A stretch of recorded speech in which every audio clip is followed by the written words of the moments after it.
India की एक technical team है जो कि अफ़गानिस्तान की लीडरशिप से मिली है। बेसिकली एक अर्बन डेवलपमेंट के मिनिस्टर हैं अफ़गान तालिबान के, और इंडिया को उसको कहता है कि जो हमारी टेक्निकल टीम है अफ़गानिस्तान में। और बेसिकली जो टेक्निकल टीम है उसका मकसद ये है कि जो तालिबान ने जब से अफ़गानिस्तान में टेक ओवर किया है, तो जो प्रोजेक्ट्स थे उनकी इम्प्लीमेंटेशन वो करती है।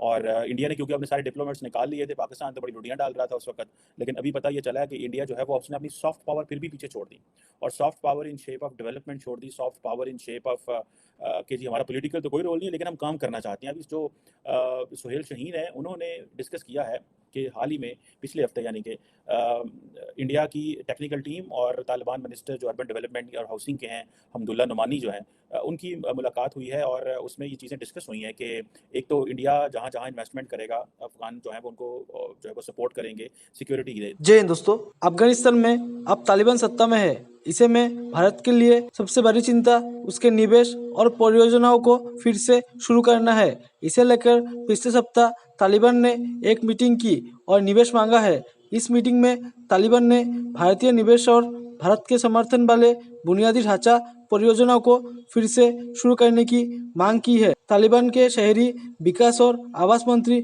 हमदुल्ला नोमानी और देश में भारत की टेक्निकल टीम के भरत कुमार के बीच हुई। साथ ही तालिबान ने इंडिया को सुरक्षा की भी पूरी गारंटी देने की बात की है। इसके साथ ही भारतीय निवेश से नया काबुल शहर बनाने पर भी बात हुई। अफगानिस्तान के सभी 34 राज्यों में लगभग 433 परियोजनाओं भारत की वित्तीय मदद से बनाई गई है। देंगे। इंडिया ये कहता है कि उनको मौका भी है कि जी हम तो इंफ्रास्ट्रक्चर प्रोजेक्ट्स करते हैं, पार्लियामेंट की बिल्डिंग बनाई, फ्रेंडशिप डैम बनाया है रात में, इस तरह की चीज़ें करते हैं। अब पाकिस्तान जो था वो उसका प्रेशर था तालिबान के ऊपर कि भाई आप जो है वो इंडिया को यहाँ पे रोल ना दें, वरना ये सारे पाकिस्तान के जो इंटरेस्ट हैं वो उसको नुकसान होगा। पाकिस्तान अगर देखिए माजी में भी चले जाए तो हमारा बैक इन 80s 90s भी हमारा एक कॉन्सेप्ट था, नॉट 80s में भी, बट 80s 90s में था, कहीं पे हम समझते थे कि अफगानिस्तान जो है इसको पाकिस्तान जो है वो स्ट्रेटेजिक डेप्थ के तौर पे इस्तेमाल करेगा। और स्ट्रेटेजिक डेप्थ ये है कि भाई कल कला को अगर इंडिया पाकिस्तान पे हमला कर देता है और पाकिस्तान को अगर न्यूक्लियर स्ट्राइक वापस करनी है इंडिया के ऊपर, तो हमें अगर जो हमारी सेकंड स्ट्राइक है, जो सेकंड स्ट्राइक कैपेबिलिटी है वो मेंटेन रहेगी उससे, तो हम अफगानिस्तान की सरजमीन का इस्तेमाल कर पाएंगे। बाद में जनरल कियानी आए 2009-10 में, उन्होंने जब बड़ा शोर मचा, अमेरिका के इंटरेस्ट ज़्यादा हो गए, और ये पता चला कि पाकिस्तान जो है वो वो क्या कहते हैं, running with the hare and hunting with the hound वाली सिचुएशन थी। तो पाकिस्तान जो है उसको ये बताया गया जी कि ये तो is a part of the problem, ये तालिबान के साथ मिले हुए हैं, और पाकिस्तान अपना इंटरेस्ट वॉच कर रहा था, और पाकिस्तान को ये था कि भाई अगर हम अफगानिस्तान में तालिबान रहेंगे तो हमारे लिए अच्छा है। अब हमें ये तो ठीक है हमारे लिए तालिबान रहेंगे, हमने पिछले 40-50 साल अफगानिस्तान में लगा दिए तालिबान लाने में और तालिबान बिठाने में। 1996 में हमने उनको रिकग्नाइज़ किया, साथ में सऊदी अरब और यूएई को मिला लिया। अभी हमने खुद भी रिकग्नाइज़ नहीं किया और किसी से भी नहीं हो पाया।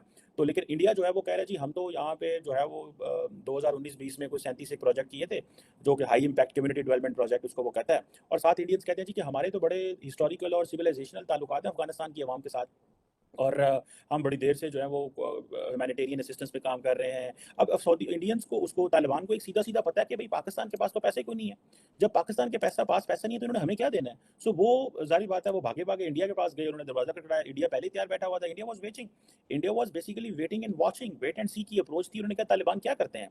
अब तालिबान ने देखिए पिछले 1 साल में अपनी पोज़ीशन क्लियर कर ली है। उन्होंने अपनी पोज़ीशन ये क्लियर की है कि उन्होंने पाकिस्तान की बाड़ें उखाड़ते हैं, वहाँ रोज़ाना कोई ना कोई हमले कर देते हैं पाकिस्तान के ऊपर। पाकिस्तान का फ़ॉरेन ऑफिस कहता है कि जी हमने अफ़गान तालिबान से क्रॉस बॉर्डर टेररिज़्म के मसले उठाए हैं।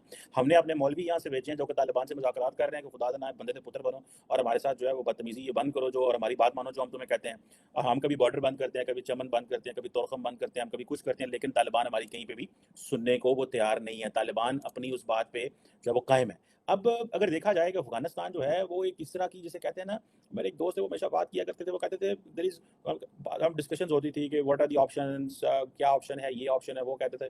वो कहते थे the only option in Afghanistan is a bad option. So आपने जो भी करना है ना आपको you will get a reverse thing.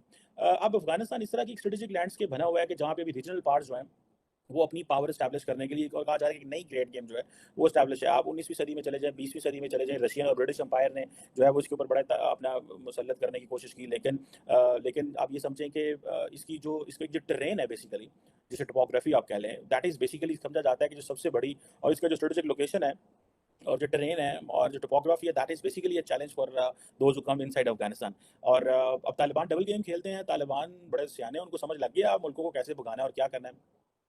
अब हुआ ये है कि अफ़गानिस्तान के अंदर एक इस्लामिक स्टेट आ गई है, जिसकी वजह से अमेरिकन्स परेशान हैं। अच्छा, चीन और रशियंस ये कहते हैं कि अमेरिकन्स जो हैं वो इस्लामिक स्टेट को इस्तेमाल करेंगे। दिस इज़ बेसिकली मिसट्रस्ट है। जब इस्लामिक स्टेट अफ़गानिस्तान में आई तो तालिबान ने क्या किया कि उन्होंने ईरान से अपने ताल्लुकात जो हैं वो बढ़ा लिए।